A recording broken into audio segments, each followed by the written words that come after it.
Hi, everyone. Thank you so much for joining in today as we cover the importance of post-divorce financial organization and planning. My name is Callie Hassinger, and I'm a certified financial planner as well as a certified divorce financial analyst here at the Center for Financial Planning. Our conversation today is so important because, as I'm sure many of you who are listening know, divorce is a lot of work. And I've found that many attorneys work very diligently with and on behalf of their clients during the divorce. They get a good settlement in place, and often there's some work involved even after that settlement is finalized. But even after that point, there's a lot of work remaining, and most of it takes time. It takes a lot of patience. And often a lot of responsibility rests on the shoulders of the individuals. So the attorneys, have done their job, but there's still pieces that need to fall into place. And when you're dealing with the emotional turmoil from a divorce, it can be so incredibly difficult to balance everything, which is why I've found that clients really appreciate partnering with a financial planner to make sure that those financial choices really match with your new situation. Many of you joining today may be at a pivotal point post-divorce. Hopefully, the dust has settled a little bit, at least for the most part, surrounding your divorce. And this is a great time to take a step back and assess, what are your new circumstances? And even if things don't feel quite organized or quote unquote normal just yet, today I'll provide some tips on how to best hit that reset button, feel like you've regained control, and even just tie up some of those remaining loose ends. And when we're looking forward, before we take any big steps, it's really important to evaluate your current status and to really understand what is done and what still needs to be done. Then when we understand where we're at today, then we can really look into the future and allow ourselves to plan for life again, the new normal.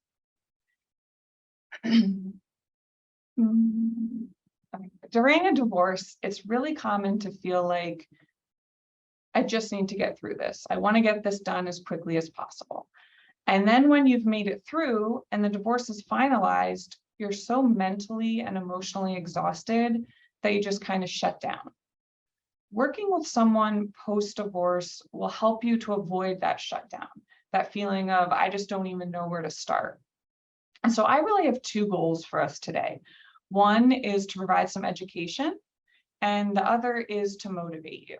My hope is that once you're educated, you have an idea of what needs to be addressed, you'll feel motivated and capable of taking those next steps forward and making the financial decisions you're facing, because indecision really is a form of decision.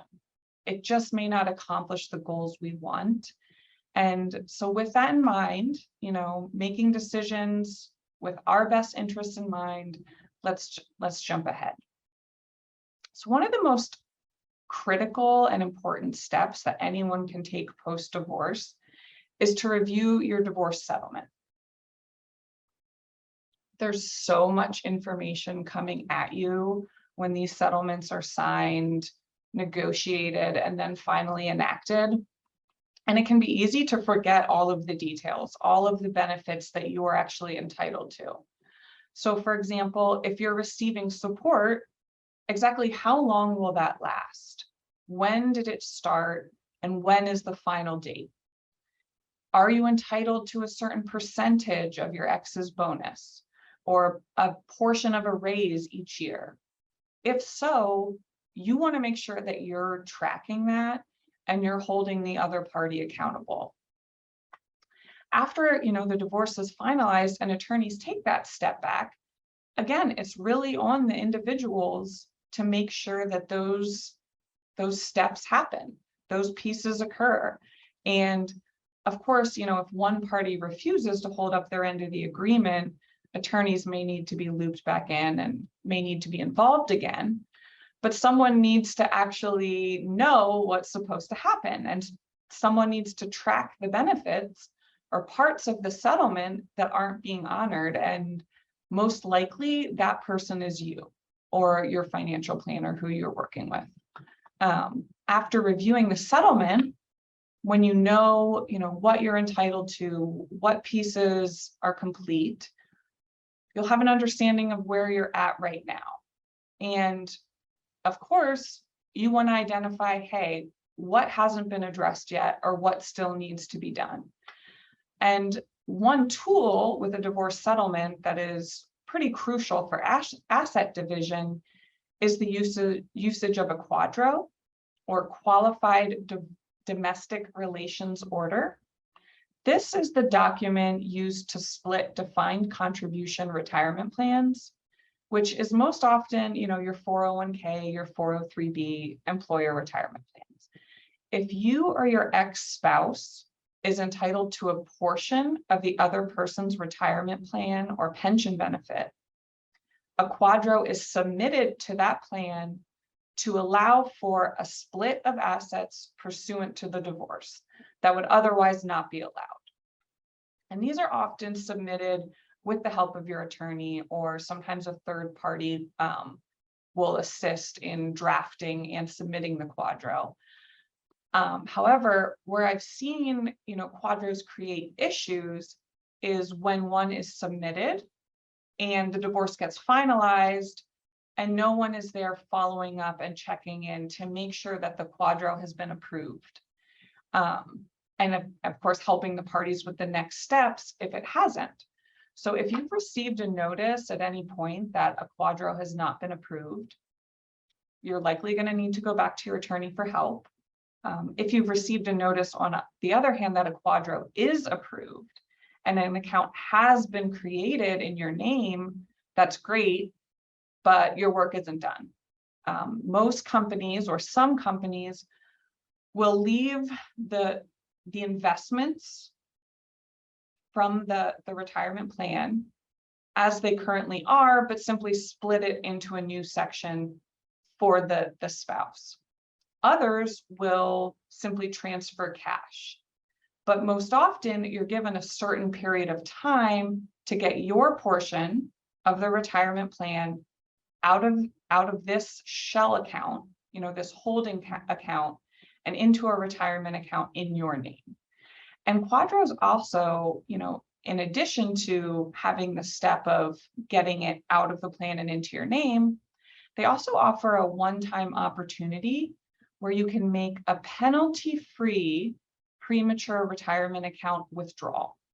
So if you're not 59 and a half, in most cases, taking a withdrawal, not a loan, a withdrawal from a 401k or 403b would mean you're subject to both income tax and a 10% penalty. Now, with a QDRO, when it's approved and that account is split, you have the chance to avoid that 10% penalty. But the withdrawal needs to occur before the QDRO'd account, so the 401k, for example, is moved out of the plan. This is something that I work with clients to take advantage of fairly often, honestly, and it's usually for very differing needs.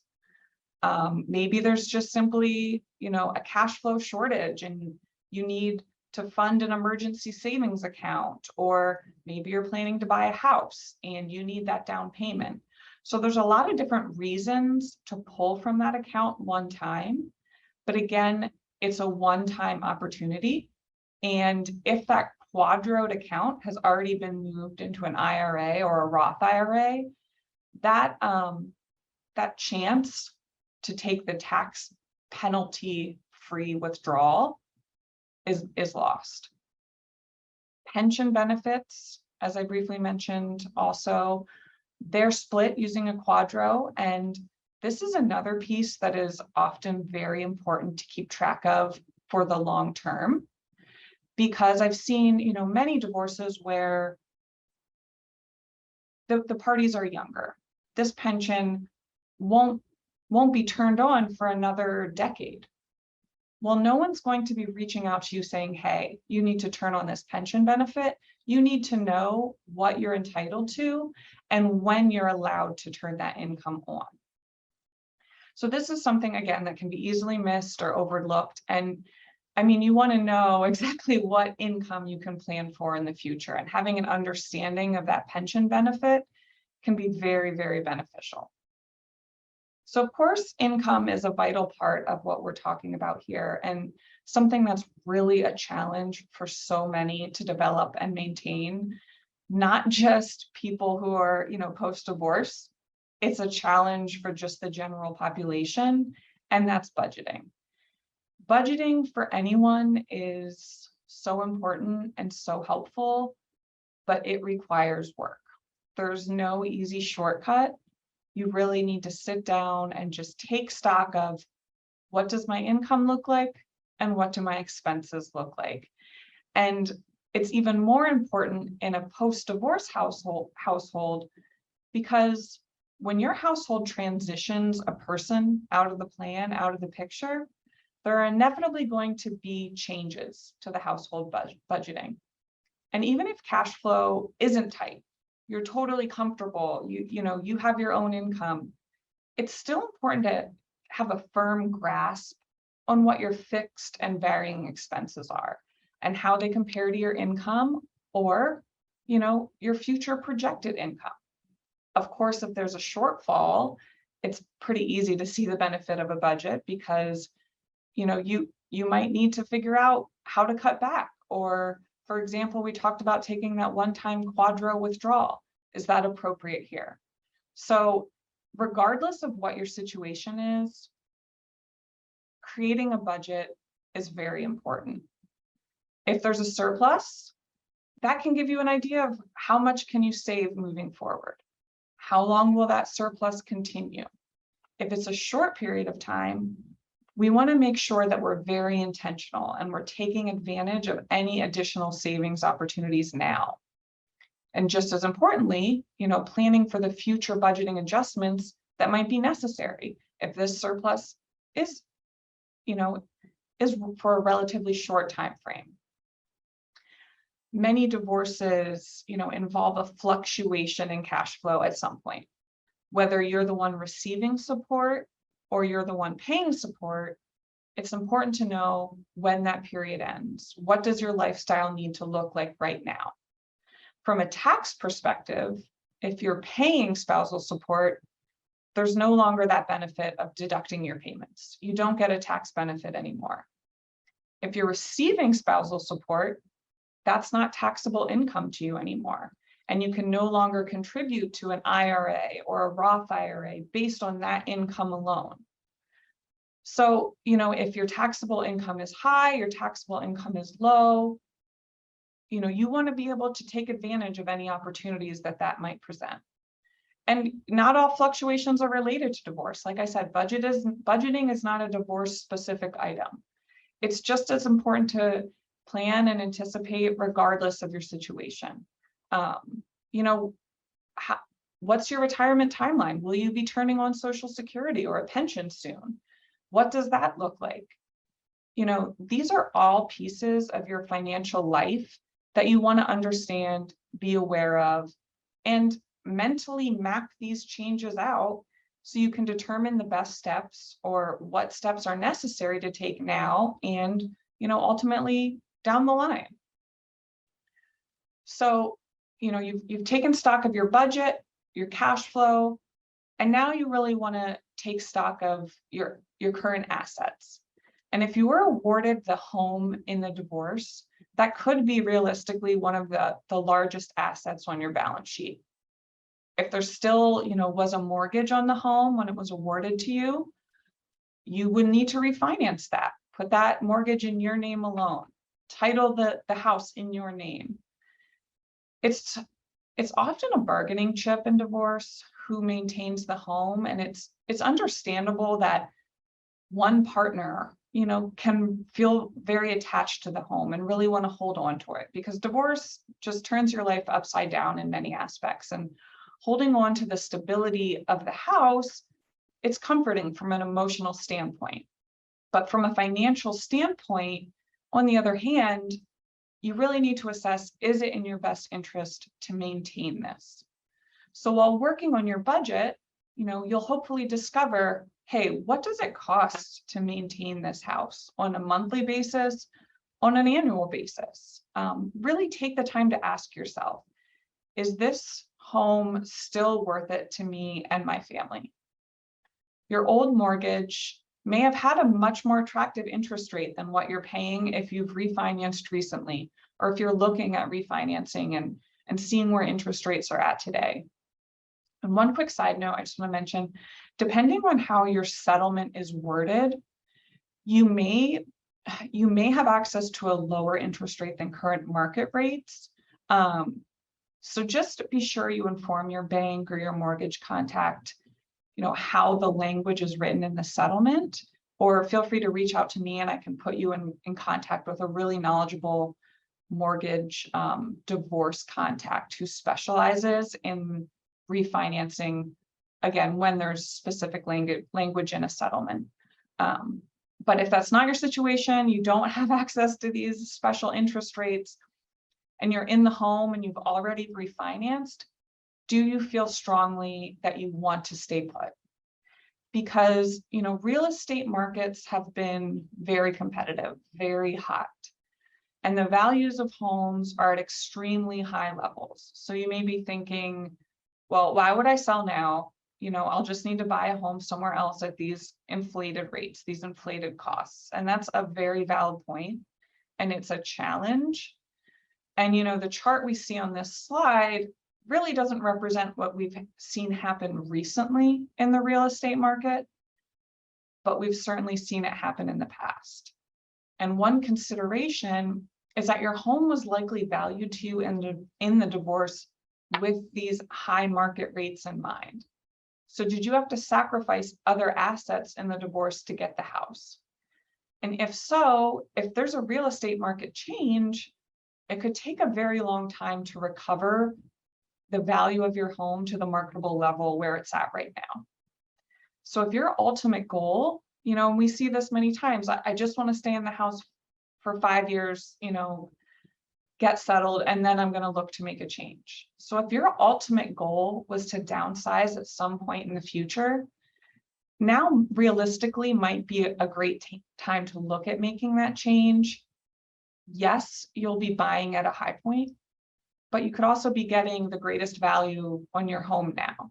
And if you are downsizing, truly downsizing, your home maintenance costs might be reduced, or you could free up some cash from selling that home and buying and making essentially that illiquid asset, the home is pretty illiquid, turning it into a more liquid asset, whether that's investing it or using those funds essentially for lifestyle right now to avoid going back to the workforce, or again, saving more for the future.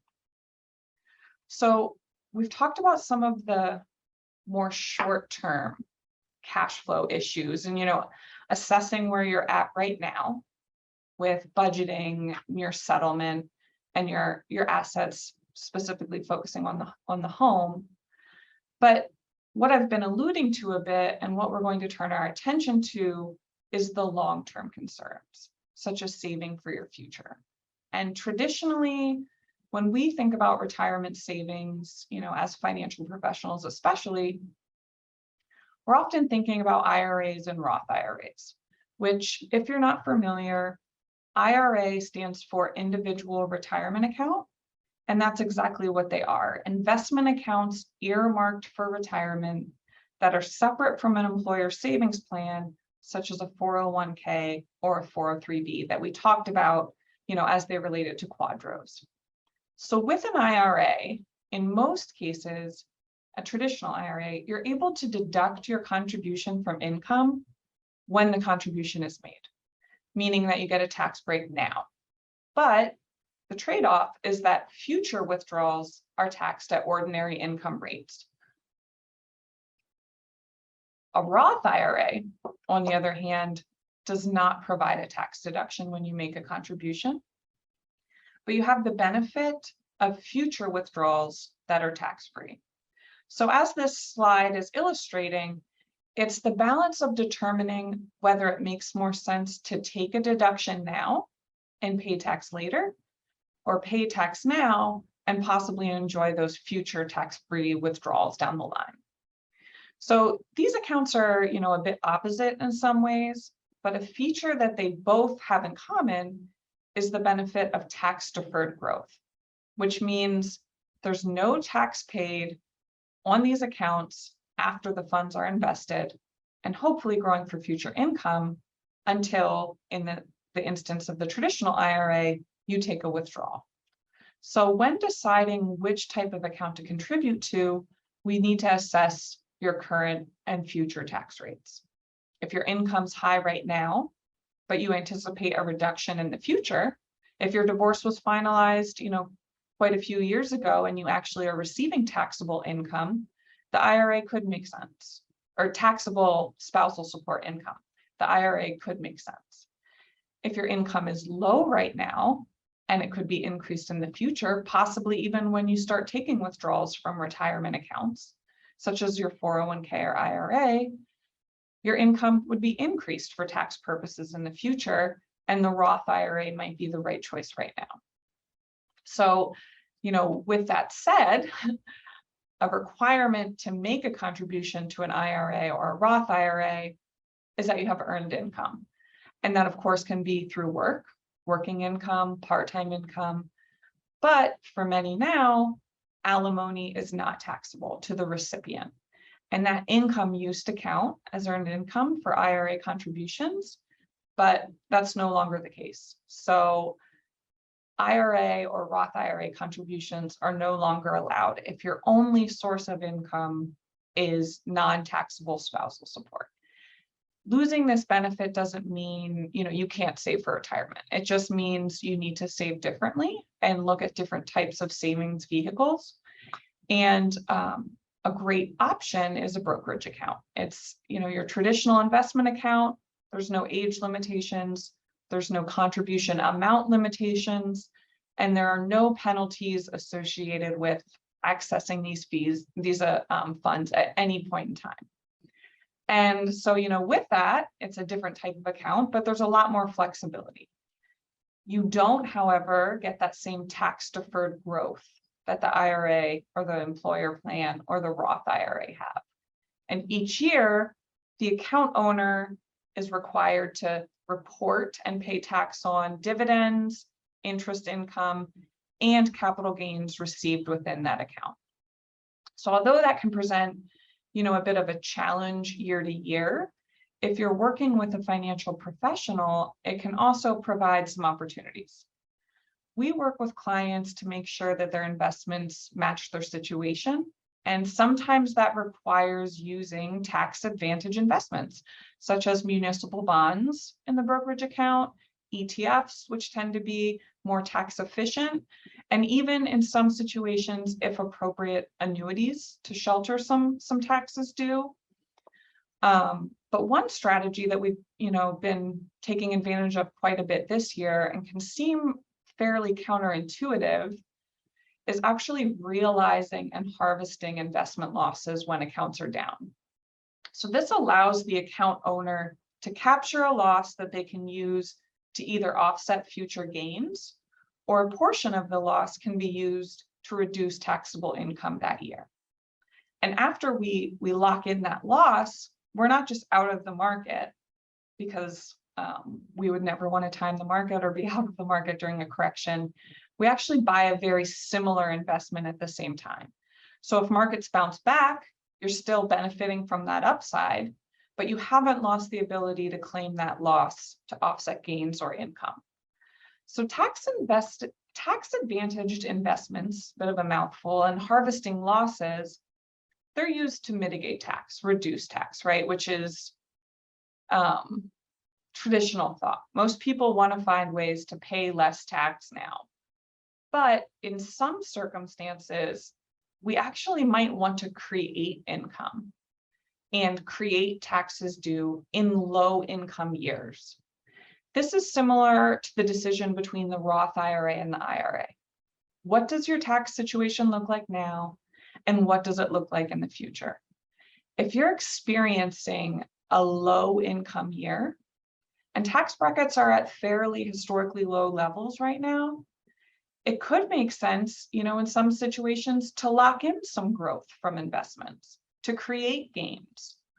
Or another planning tool that we've been looking at with clients quite a bit this year is whether or not it's appropriate to convert money from a traditional IRA into a Roth IRA.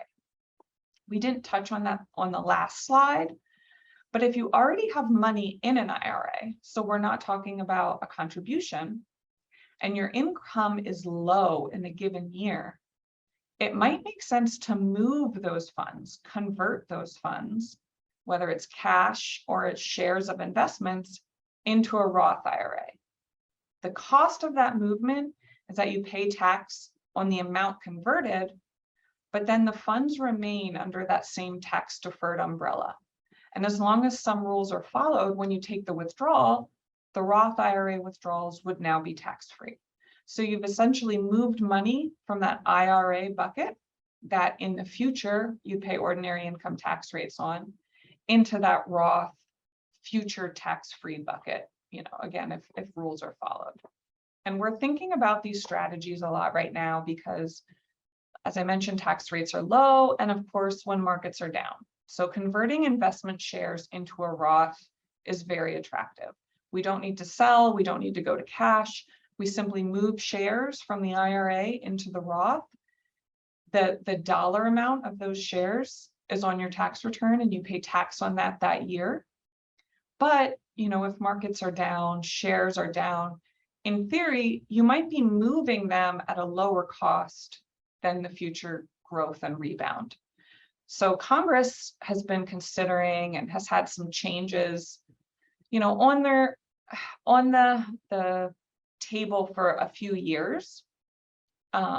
We're keeping an eye on it. It could change the way we think about retirement savings, change the way we think about inheriting money from one generation to the next.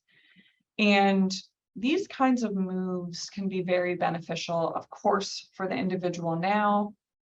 They're beneficial long-term, and then even sometimes into the next generation. So really something that we're always monitoring for clients is that long-term time set. And so we've covered, the types of investment accounts that we often use to save. And assuming all the divorce pieces are finalized and all the accounts are split, there's still a very good chance that your accounts may be invested in a way that doesn't match your current financial situation. So what are your goals now? What's your timeline for this money now?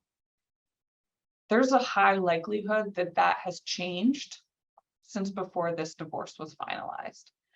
And, in the past, if you had let your investments sit, your allocation, you might not have paid too much attention because markets were up, you were making money. We've seen that change this year. And it's highly likely that if you haven't made any adjustments post-divorce, your allocation is either designed based on goals you previously had as a couple, or truly just based on preferences of your ex or pieces that you were not really involved in the conversation. And now this is your money to make decisions with. And, what this chart is illustrating that we're looking at right now is the absolute importance of your overall asset allocation. So determining your investment split between stocks, bonds, and cash. And research suggests that up to 90+% of your account performance is due to the allocation.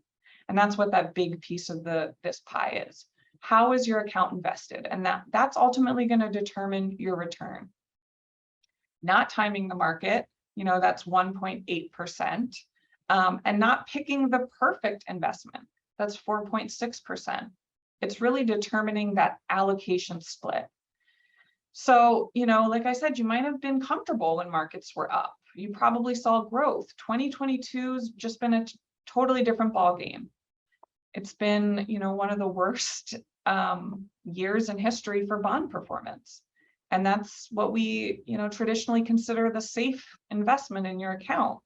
Interest rates are rising, negative equity markets continue, supply chain issues are still occurring. There's the war, and of course, inflation, all of these headline risks. You might not feel as comfortable in that set it and forget it allocation if you didn't take a close look at how you were invested long-term post-divorce. So, these are the times when working with a professional can really provide that peace of mind to know, okay, my accounts are diversified, they're appropriately allocated based on my goals, based on my long-term perspective, based on when I need to access this money, not anyone else. So, we can't control the markets on a year-to-year, day-to-day basis, but there's still a lot that we can control. Of course, that allocation piece that I just mentioned.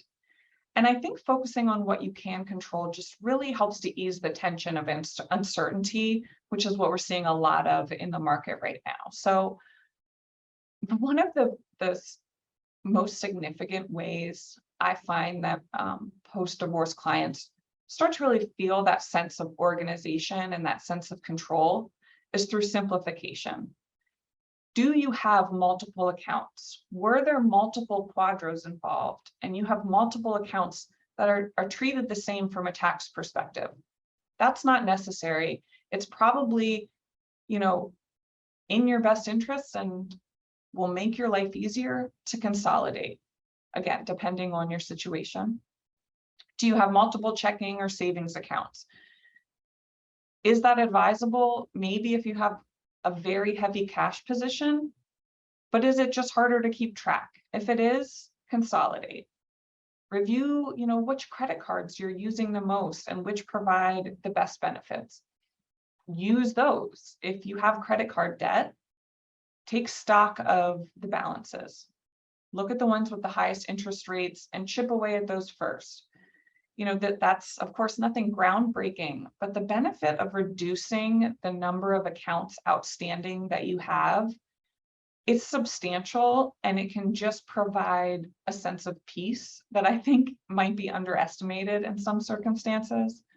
Anytime we approach retirement with a client, it's kind of like, how can we simplify? The more we simplify, the better.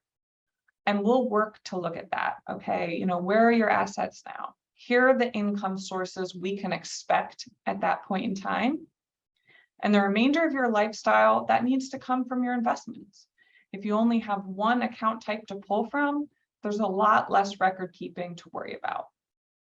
And a big talking point for many clients when discussing retirement is, of course, Social Security.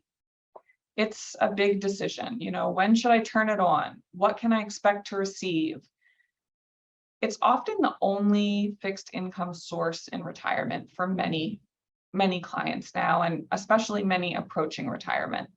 That good old, pension that paid your bills, that's not as widely available. So it's something you want to be very thoughtful about. And, there's no hard and fast rule. Depending on your situation, it may make sense to collect Social Security prior to your full retirement age or as soon as you can turn it on. On the other hand, it might be in your best interest to wait until age 70 so you get an increased benefit. It's really important to take a look at your benefit as it relates to you, not just a rule of thumb or something a neighbor told you that they did, because that might have worked for them and it may not work for you. Another unique benefit that those in a post-divorce situation might have, for those who are married longer than 10 years and are still unmarried when collecting Social Security, you might have access to a portion of your ex-spouse's benefit. So with Social Security, you're either entitled to your own Social Security benefit based on your working history, or half of your ex-spouse's benefit, again, if you were married for 10 years or longer and are still unmarried. You get whichever is greater. So, if you were the high income earner in the household, it might not apply to you. But if you were not, half of your ex-spouse's benefit, if they were the primary breadwinner, might be greater than yours if you stayed in the home. Another piece, to keep track of is that if your ex-spouse dies and you're still unmarried, and his or her full, not the half benefit, again, their full benefit is greater than what you're receiving, you can actually begin collecting their full Social Security benefit. So essentially a step up from what you had received before. And that's, a bit of a wild card because we're talking about another person's life expectancy. But it's just a possible benefit that's worth keeping in the back of your mind. And something that could help in a long-term situation, from a planning perspective. We also want to be sure that tax planning is always top of mind. Tax planning is not a once and done thing. When you have different income sources and different investment account types, there may be flexibility. We may see changes in the market. Different opportunities present themselves at different times from year to year. So as we work to piece, all of these retirement items together, it's so important to keep that long-term mindset. We want our clients, and we plan for our clients to live to age 95 with a balance remaining at that point in time. Nobody knows, what tomorrow looks like if we get tomorrow, but there is a peace of mind. There is a sense of peace of mind when we know that your investments align with your goals, your life, and also with your resources and your future needs. And that's something that, again, is just an ongoing process. It's not a once and done thing. So, part of ensuring that long-term mindset is maintained and ensuring that your resources will last for your lifetime is through managing risk and, putting insurances in place to protect yourself and your family. Many post-divorce might need to use COBRA for a short-term period. And if you're, one of those who are currently covered under COBRA, you know that this option is very expensive and you have a specific timeline. You cannot stay on COBRA forever. The health insurance market, when you're approaching it on your own, not through an employer or not through Medicare, it can be very overwhelming. And typically, the first place that we suggest clients look to is the marketplace through the Affordable Care Act at healthcare.gov. However, depending on your income, off-marketplace private plans might be more beneficial. Again, it's specific to your circumstances. There really is no one-size-fits-all approach, and we work with clients to determine what's appropriate for your situation. The exchange offers plans that provide reduced costs, but the amount of the cost reduction is dependent on your income and your location. And in some cases, the benefit can be lost entirely if your income's too high. So for those of our clients who end up obtaining coverage through the exchange, we work very hard to keep income at a level that maintains your subsidy or your reduced cost benefit. And these cost subsidies, again, are just very sensitive to income and they change every year. So having a planner with you to collaborate and review these changes each year is important. And there's also insurance consultants who can help you, navigate that marketplace if you need help. You'll also want to review your auto and homeowners insurance. Are these titled in just your name now? Have you removed cars from your auto plan that are no longer associated with your household? Also, is your liability coverage appropriate given your current assets? If you don't have an umbrella policy in place, it's really a relatively low cost way to add some additional liability coverage to your household. And that's often something, that can be missed or not purchased when you're obtaining new insurances. So that's something you might want to talk to your insurance agent about if that you don't already have that umbrella policy in place. And lastly, of course, hopefully this is something that you might have caught in your settlement review if it's applicable to you. But are you or your ex-spouse required to maintain life insurance to protect your spousal or child support? If so, is it in place? If the coverage is in place, you might be entitled to request proof of the insurance each year. And that would be to your benefit to know, yes, if something happens to my ex and I'm receiving this support, in replacement, I will receive this life insurance benefit. So that's another piece that you just want to stay on top of and make sure you're aware of if it's applicable. And just as you need to update the account titling and insurance coverages to remove your ex or the vehicles that are now in your household, you also want to review your estate plan. And I can't say this enough, review account beneficiaries to make sure your ex is removed. Luckily, with an estate plan, if your previous power of attorney was listed as your ex and you're divorced, they will look to whomever's listed as your successor, and that would be honored. However, that doesn't mean you shouldn't update your plan. It just means it's a bit of a fail-safe. Because what if your listed successor, trustee, power of attorney, the executor of your estate, what if that's no longer appropriate to your life? An ex-in-law, for example, I've seen in the past, and that's not comfortable anymore. You want to list someone that you're still close with, that you still feel will have your best interests or your family's best interests in mind. If your estate plan was drafted a long time ago, maybe your kids have grown now. Maybe one of your children could be listed as a trustee or a successor. And regardless, divorce is a major life event, and getting your estate plan updated to reflect your new circumstances is extremely important. So please just keep that in mind as something to review periodically. But I kind of touched on this one item. Everyone, please, on this call, please look. If you have beneficiaries on a 401k, a 403b, IRAs, transfer on death, pay on death agreements, life insurances, annuities, etc., please review your beneficiary and make sure that your ex-spouse is off that account, unless of course it's being held pursuant to divorce. But if you don't update that beneficiary and the ex is listed on your account, there's a really good chance they're getting that money. You don't get that same, oversight that the estate plan does to look to the secondary person. So you just want to have the peace of mind that that's updated. Whomever is listed as the beneficiary is who you want listed. And even if you haven't, gotten to the point yet where you're thinking about the estate plan, you don't have one in place, it's something really worthwhile to review down the line or now.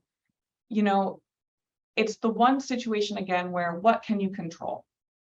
You get the opportunity to put down in writing, what you want, put your wishes in place to know exactly how your estate is handled at your death, to know exactly who will make decisions for you if you can't, financially, medically, again, etc. You just want to make sure that you've taken the opportunity and taken control of that situation. So, what can you do now? We've gone through a lot of information and so many areas of the post-divorce financial planning in general terms. What can you do now? Well, like I just covered, please review your beneficiaries and your estate plan. Make sure that your wishes are reflected. Make sure your ex is off those accounts as beneficiary where appropriate. And then sit down and review your divorce settlement. What pieces are still in motion? Was every quadro submitted and approved? Review this document annually, even semi-annually, because for many pieces of the settlement, you're responsible for keeping track and holding everyone accountable. And there's no harm in knowing everything that's said in that settlement statement until everything is complete. And when you know and understand, any changes that might be coming or are still in process, you can work on reviewing your budget now and what changes are necessary. If so, if changes are required, that may lead you to make decisions regarding some of the other topics we covered, the savings, there's so many moving parts during and after divorce. So working with a financial professional is important, it's beneficial, and it can ensure that you're making educated decisions, again, putting your best interests first. We've covered a lot of information today, and I'm sure that questions have come to mind throughout the presentation, and it might take some time to process everything. My email and phone number are listed here, and I'm happy to help however possible. If you're already a client of the center, thank you so much for your time. And I'm sure that the planner you're working with now is, helping you to take some of these steps. And I hope that you're on your way to feeling financially organized now that the divorce is finalized. But if you're not a center client and you're considering coming on board, we're offering a fee waived consultation to those who joined in today or received the recording. And we can address, these issues and these topics as they specifically relate to you, not just in general terms. So thank you so much for your time today. I hope to hear from you, and I hope you all have a great rest of your week. Thank you again.